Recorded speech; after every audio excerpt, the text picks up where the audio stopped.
Hello বন্ধুরা, আসসালামু আলাইকুম। আমি মিস্টার জনি আছি আপনাদের সাথে। আপনারা আছেন মিস্টার জনির সাথে। আমরা অনেক সময় অনেকের ফেসবুক আইডিতে গিয়ে দেখি যে আমরা তাদের প্রোফাইলটা একটা স্ক্রিনশট নিব, কিন্তু আমরা স্ক্রিনশট নিতে পারি না। ঠিক তেমনই যদি আপনি চান যে আপনার মোবাইলেও ঠিক আপনি একই রকম সেটিং করে রাখবেন, তাহলে কিন্তু আপনিও পারবেন সেই সেটিংটা করে রাখতে।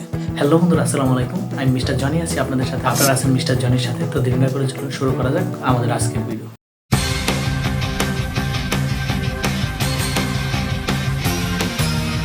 ধরুন আমি আমার এই আইডিতে এই সেটিংটা করবো। এই সেটিংটা করার জন্য আমি প্রথমে আমার প্রোফাইলে চলে যাব। প্রোফাইলে গিয়ে এখানে আসবো। এখানে আসার পরে উপরে যে আমার ছবিটা আছে গোল প্রোফাইল পিক, এখান থেকে আমি এখানে ক্লিক করব। এখানে ক্লিক করার পর এখানে নিচে লেখা আছে দেখুন, add frame, select profile picture, import from Instagram, see profile, turn on the profile picture guard, এর ডিজাইন। এখানে যে টার্ন অন, এই যে একটা লোগো দেখতে পাচ্ছেন, এই লোগোটা অর্থাৎ আমি এই লাইনটাতে ক্লিক করব। এই লাইনটাতে ক্লিক করার পর এখানে আমার এই সেটিং সংক্রান্ত অনেক কিছু এখানে লেখা আছে, help source your profile picture.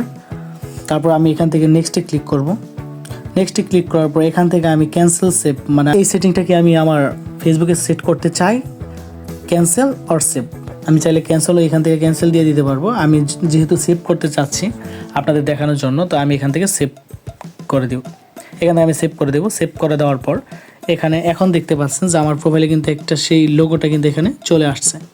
এই লোগোটা আসা মানে এখন যদি কেউ চায় যে আমার এখান থেকে স্ক্রিনশট দিবে, সে কিন্তু পারবে না যদি সে আমার ফ্রেন্ড না হয়। তো আমি আপনাদের দেখিয়ে দিচ্ছি।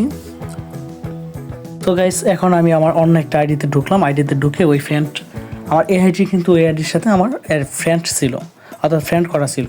আমি এই ফ্রেন্ডটাকে প্রথমে আনফ্রেন্ড করলাম, আনফ্রেন্ড করে আনফলো করলাম। আনফলো করার পর এখন আমি ওই আইডিটাতে সার্চ দিব, এখন আমি এখান থেকে একটা স্ক্রিনশট দেব। তো দেখতেই পাচ্ছেন এখানে কিন্তু আমার স্ক্রিনশট হচ্ছে না। আমি অন্য একটা আইডিতে ঢুকে আপনাদের একটা স্ক্রিনশট নিয়ে দেখাচ্ছি। যেমন এই আইডির আমি একটা স্ক্রিনশট নিব। এখানে কিন্তু আমার সহজেই স্ক্রিনশট হয়ে গেল। ঠিক একই রকমভাবে যদি আমি আবার আমার ওই আইডিতে যাই, এখান থেকে যদি আমি স্ক্রিনশট নিই, can't take screenshot of this page. শুধু এখান থেকেই নয়, আমি শুধু যে প্রোফাইলটা নিতে পারবো না তা নয়, আমি যে কোনো পোস্ট, এই পোস্ট থেকেও কিন্তু আমি এখান থেকে স্ক্রিনশট নিতে পারবো না। কান্ট টেক স্ক্রিনশট, যেমন এখান থেকে নেই। আরেকটা মজার বিষয় হচ্ছে আমরা তো এখান থেকে স্ক্রিনশট নিতে পারবো না, এখান থেকে যদি আমরা কোনো স্ক্রিন রেকর্ড করতে চাই সেটাও কিন্তু পারবো না। অর্থাৎ আমার যদি এই সেটিংটা করা থাকে তাহলে আমি কিন্তু স্ক্রিনশট বা স্ক্রিন রেকর্ড কোনো কিছুই এখান থেকে করতে পারবো না। অর্থাৎ আমার কোনো ইনফরমেশন, আমি তার কোনো ইনফরমেশন এখান থেকে কালেক্ট করতে পারবো না বা ধরে রাখতে পারবো না। শুধুমাত্র আমি একটু দেখতেই পারবো, এতটুকুই। তারপরেও যদি শুধুমাত্র একটু পাবলিশ করা থাকে, আমি এখান থেকে শুধুমাত্র দেখতে পারবো, সেখান থেকে কোনো কিছু স্ক্রিনশটও দিতে পারবো না বা স্ক্রিন রেকর্ডও নিতে পারবো না।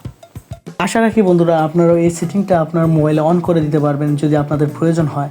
যদি আমাদের ভিডিওটি ভালো লেগে থাকে আপনার কাছে, তাহলে অবশ্যই আপনার মন্তব্য কমেন্ট বক্সে করে দিন। যদি আপনি আমাদের চ্যানেলে নতুন হয়ে থাকেন তাহলে অবশ্যই সাবস্ক্রাইব বাটনটিতে ক্লিক করে দিন, যাতে পরবর্তীতে আমাদের কোনো ভিডিও আপনার কাছে সবার আগে চলে যায়।